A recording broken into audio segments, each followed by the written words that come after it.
শুভ্রজিৎ। তো আজকে একটা আলাদা কেস নিয়ে কিন্তু আমার এখানে মতামত প্রকাশ করব। তো এই কেস নিয়ে নিউজ চ্যানেল থেকে শুরু করে আম জনতা, সোশ্যাল মিডিয়া, আমি আপনি সবাই কিন্তু এটা নিয়ে আলোচনা করছি। আর সবার মধ্যে আলোচনা বেশ তুঙ্গে রয়েছে, সবার কিন্তু একটা আলাদা মতামত রয়েছে। এটাকে নিয়ে হাল্লাউলি অনেক বেশি করে হচ্ছে। ইয়েস, অতুল সুভাষের কেস নিয়ে আজকে আমি আমার কিছু মতামত প্রকাশ করব। তো এই কেসটা আমাদের সবার জন্য, বিশেষ করে পুরুষদের জন্য, আমাদের সবার জন্য একটা ওয়েক আপ কল। যে যে ধরনের আইন কানুন, ঠিক আছে, মেয়েদের জন্য তৈরি করা হয়েছে, আর আজকে আইন কানুন যেভাবে মেয়েদের প্রতি সংবেদনশীল হয়ে গেছে, মেয়েদেরকে অনেক রকম অধিকার দিচ্ছে, অনেক রকম ফেভার্স দিচ্ছে, আজকের দিনের মহিলারা এই আইন কানুনের এই ফেভার্সগুলোকে কত বাজেভাবে মিসইউজ করে যাচ্ছে। আর অনেকগুলো মহিলারা সেটা করছে, আর তাদের সংখ্যা কিন্তু কম নয়, অনেক বেশি। আর তারা বেশিরভাগই সব ফেমিনিজমের সব ব্র্যান্ড অ্যাম্বাসেডার্স, নিজেদেরকে ফেমিনিজমের ব্র্যান্ড অ্যাম্বাসেডার্স মনে করেন তারা।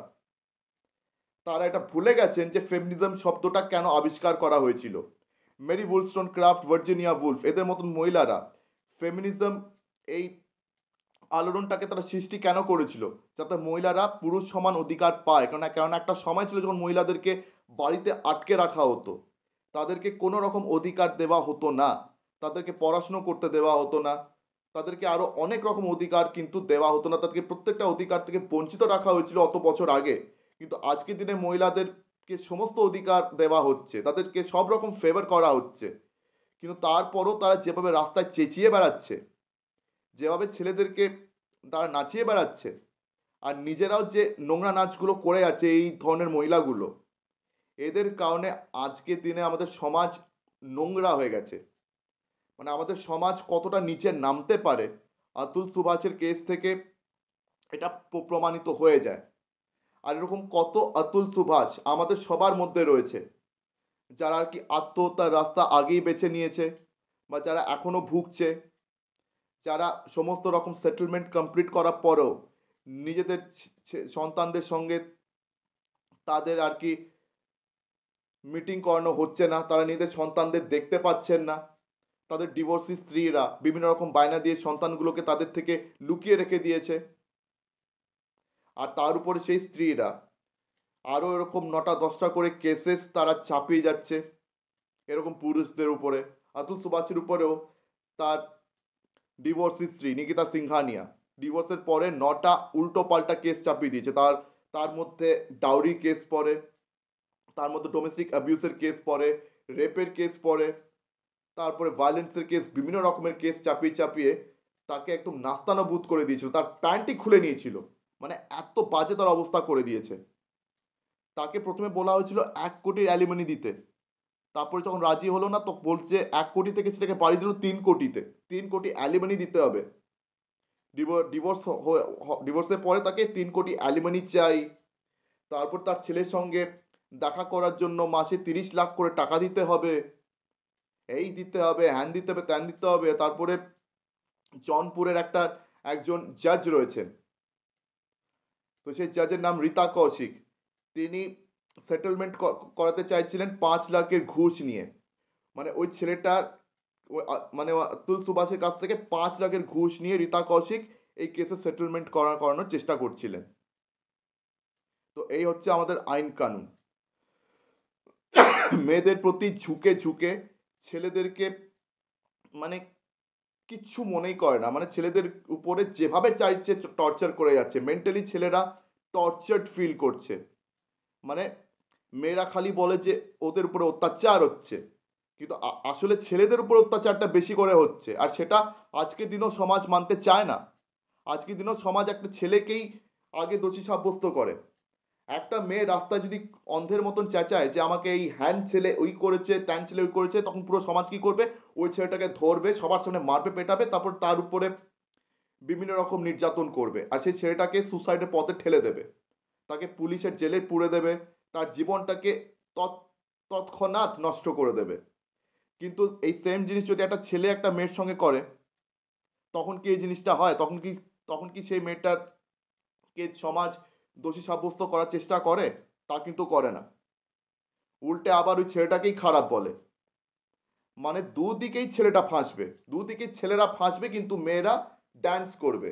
তাদের সম্পত্তিগুলোকে মানে অবৈধভাবে তাদের সম্পত্তিগুলো ছিনিয়ে নিয়ে অ্যালিমনির নামে, তারপরে এই কেসের নামে, ওই কেসের নামে তাদের সম্পত্তি মানে কেড়ে নিয়ে তারা রাস্তায় ন্যাংটো নাচ করে বেড়াবে, ঠুমকা লাগিয়ে বেড়াবে, আইটেম ডান্স করে বেড়াবে, তারপর বলবে আমরা ফেমিনিস্ট। এই হচ্ছে আমাদের আজকের দিনে ফেমিনিজম। মানে এই ধরনের ফেমিনিজমকে না, মানে ফেমিনিজম বলতে লজ্জা হয়। আর ধিক্কার জানাই আমি আজকের দিনের এইসব মহিলাদেরকে যারা ফেমিনিজম নিয়ে এত নাচানাচি করে। মানে কোনো অধিকার নেই আজকের দিনে কোনো মহিলার ফেমিনিজম নিয়ে কথা বলার। মেরি উলস্টোনক্রাফট, ভার্জিনিয়া উলফের হিস্ট্রি জানে এই মহিলাগুলো? আর জানার পরেও তারা যেভাবে এই হিস্ট্রিটাকে ডিস্টর্ট করছে, তার ফেমিনিজম শব্দটাকে একটা প্রপাগ্যান্ডা বানিয়ে, একটা উপায় বানিয়ে, একটা স্টার্ট আপ বিজনেসের আইডিয়া বানিয়ে নিচ্ছে তারা, যে বড় ঘরের ছেলেকে সব বিয়ে করবে, তারপর বিয়ের পরে ডিভোর্স দিয়ে তাদের উপরে নানা রকম কেসেস চাপিয়ে তাদের টাকা পয়সা ছিনিয়ে নিয়ে তাদেরকে টর্চার করে তাদেরকে বদনাম করে ছাড়বে। মহিলারা তো বেঁচে যাবে, হাসতে হাসতে তার টাকা পয়সা নিয়ে পালাবে। আর ছেলেরা কি করবে? ছেলেরা মেন্টালি টর্চার্ড হয়ে হয় পাগল হয়ে যাবে, নাহলে সুসাইড করে মরবে।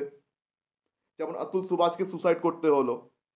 সুসাইড করার আগে তিনি 90 মিনিটের একটা ভিডিও ছেড়েছেন, যেখানে তিনি তার ফ্রাস্ট্রেশন, এমনকি তার স্ত্রী নিকিতা সিংহানিয়া তাকে কিভাবে টর্চার করে যাচ্ছে, কিভাবে হ্যারাস করে যাচ্ছে, তার ছেলের সঙ্গে তাকে দেখা করতে দিচ্ছে না, ছেলের নামে উল্টো পাল্টা টাকা পয়সা চেয়ে তাকে সমানে ব্ল্যাকমেল করে গেছে। বছরের পর বছর সে হাইকোর্টে ছুটছে বিভিন্ন কারণে, কিন্তু তার কেস কিছুতেই সলভ হচ্ছে না, সেটেলমেন্ট হচ্ছে না, আরও টাকা চাওয়া চাওয়া হচ্ছে। মানে এটিএম মেশিন বানিয়ে ছেড়ে দিয়েছিল এই ছেলেটাকে। বেঙ্গালুরু থেকে সে ইউপিতে যাচ্ছে বারবার এই চক্করে। মানে কি অবস্থা ভেবে দেখুন, কি অবস্থা। অ্যান্ড হঠাৎ 9 ডিসেম্বরে এই ছেলেটা সে সুসাইড করে ফেলে, যে এবার এই এটিএমটাকেই বন্ধ করে দেবো বলে ছেলেটা সুসাইড করে ফেললো।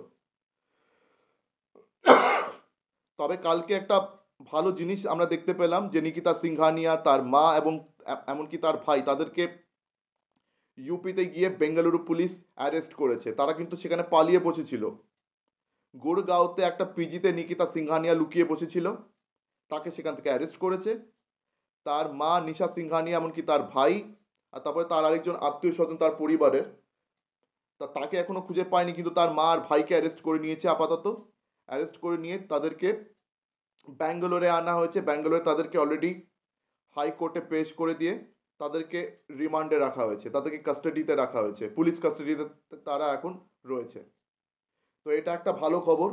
কিন্তু এই যে জাজ রীতা কৌশিক, যিনি জনপুরের আর কি জাজ, হাইকোর্টের জাজ, তিনি যে 5 লাখের যে সেটেলমেন্ট করেছেন, তার নাম কোনো এফআইআরে নেই। বেঙ্গালুরু পুলিশের এফআইআরে কিন্তু নিকিতা সিংহানিয়ার নাম আছে, নিশা সিংহানিয়ার নাম আছে, নিকিতার ভাইয়ের নাম রয়েছে, এমনকি তার যে ওই ডিস্টেন্ট আরেকটা আত্মীয়, তারও নাম রয়েছে।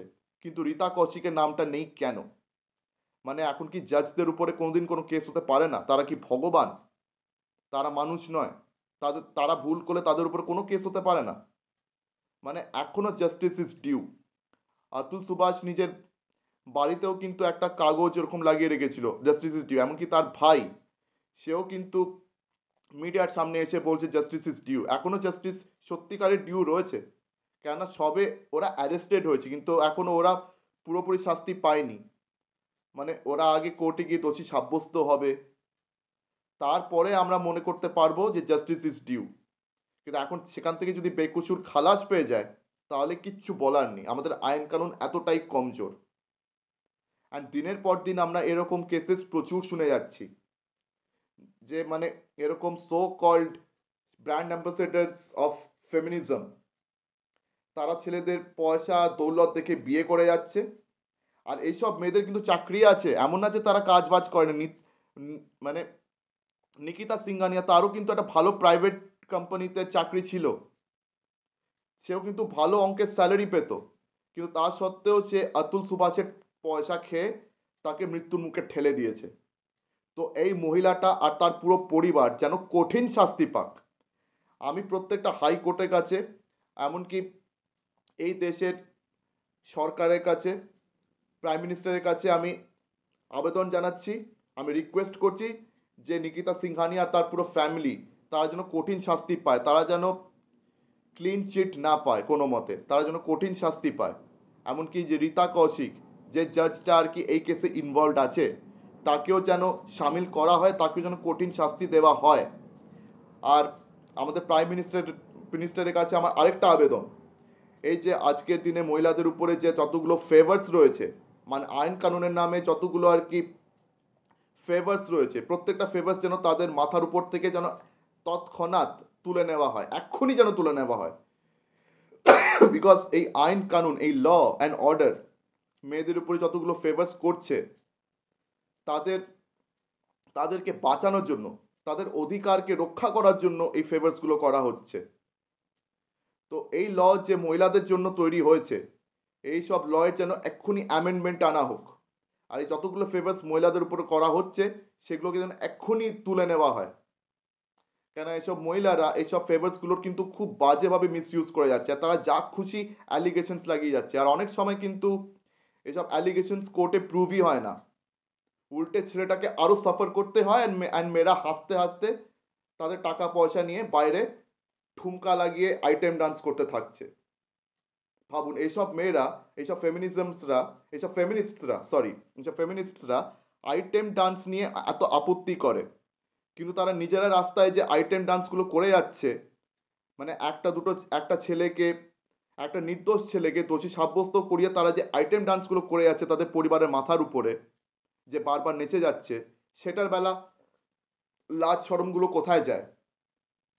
যখন কোনো সিনেমাতে একটা আইটেম সং হয়, তখন ফেমিনিস্টরা সব চেঁচিয়ে ওঠে যে আইটেম সং কেন আছে, বা এই ধরনের গান কেন হচ্ছে, উ আন্টা ওয়ার মতন গান কেন হচ্ছে, স্বামী স্বামীর মতন গান কেন হচ্ছে। কিন্তু এই মেয়েগুলো যখন নির্দোষ ছেলে আর তার পরিবারের থেকে টাকা বারবার নিয়ে তাদেরকে বারবার এক্সটর্ট করে, তাদেরকে হ্যারাস করে, যে তাদের মাথার উপরে যে এই নির্লজ্জের মতন আইটেম ডান্স করে যাচ্ছে, তার বেলা কি? তার বেলায় লাজ শরমটা কোথায়? কোথায় থাকে লাজ শরম? অ্যান্ড আমি খবরের চ্যানেলে একটা দেখলাম, এই চারু শর্মা বলে একটা মডেল, ঠিক আছে, সে উল্টো পাল্টা অ্যালিগেশন লাগাচ্ছে অতুল সুভাষের উপরে, সে নাকি পাগল, তার নাকি সাইকিয়াট্রিস্টের কাছে যাওয়া উচিত, এত পয়সা পয়সা করে বলে যাচ্ছে, इतना पैसा पैसा किए जा रहा है, उसको तो साइकियाट्रिस्ट के पास जाना चाहिए था। ভাই, কোথাকার কথা কোথায় উঠছে রে ভাই? এই ছেলেটাকে একটা তার ডিভোর্সি স্ত্রী মানে এত অবৈধভাবে তাকে টর্চার করে তার সেভিংস খেয়ে গেল, তাকে বারবার কোর্টে নাচিয়ে গেল, তাকে কিভাবে হ্যারাস করে গেল, তাকে আর তার পুরো ফ্যামিলিকে। আর এখানে কথা কি হচ্ছে, ও পাগল, ও সাইকিয়াট্রিস্ট কাছে যাওয়া উচিত, মানে কোথাকার কথা কোথায় যায়, মানে কিচ্ছু বলার নেই। আর চারু শর্মা মডেলটা, মানে একে না দেখলে সত্যি, মানে এর মতন অনেক মেয়েরা আমাদের সমাজে রয়েছে, আর এই জন্যে আমাদের সমাজ এতটাই নিচে নেমে গেছে। আর আমাদের সমাজে কিন্তু ভাবনা চিন্তাটা এক্ষুনি বদলানো উচিত। আমরা যদি না বদলাই, তাহলে কিন্তু আমাদের ঘাড়ে অনেক বিপদ আছে বস। আজকের দিনে ছেলেরা বিয়ে করার আগে 10 বার ভাবছে যে যাকে বিয়ে করব সে এরকম কাণ্ড করবে না তো। মানে এটা নিয়ে একটা ভয় সৃষ্টি হচ্ছে আমাদের সবার মনে, বুঝে উঠতে পারছি না যে কি করব। মানে it's a wake up call for all of us. আমাদেরকে এখন থেকে সাবধান হতে হবে, নইলে কিন্তু কপালে অনেক বিপদ আছে।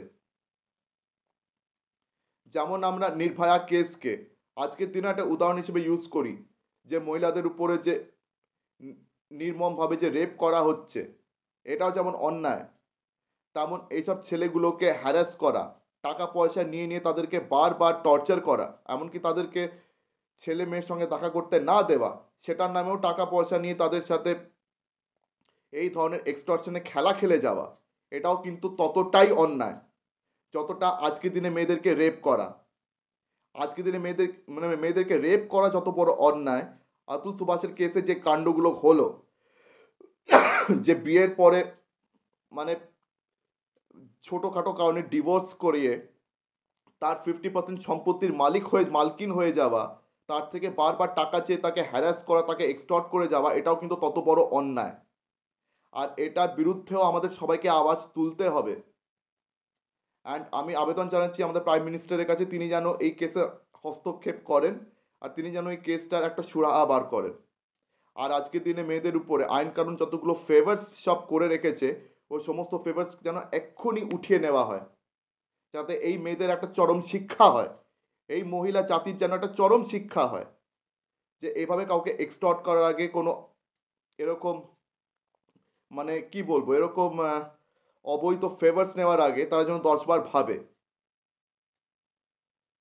মানে লাজ লজ্জা শরম বলে তারা ওই ব্যাপারটা জানেই না। মানে লাজ লজ্জা শরম তো আজকের দিনে মহিলাদের মধ্যে তো নেই, এই ধরনের মহিলার মধ্যে লাজ লজ্জা শরম একদম নেই, 1%ও নেই।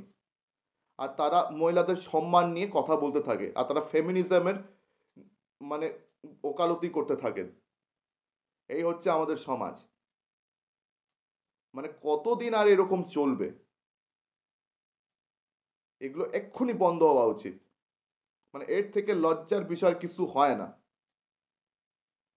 তো আমার সঙ্গে যারা সহমত প্রকাশ করেন, আমি তাদের সামনে রিকোয়েস্ট করছি আমার ভিডিওটা অবশ্যই লাইক করুন, বেশি বেশি করে এই ভিডিওটি শেয়ার করে দিন। আর আমার আওয়াজ প্রত্যেকটা মানুষের ঘরে ঘরে পৌঁছাতে আপনারা সাহায্য করুন। আজকের দিনের মতন বিদায় নিলাম, বাকিটা আপনারা বুঝে নিন। তো পরবর্তী ভিডিওতে চোখ রাখুন।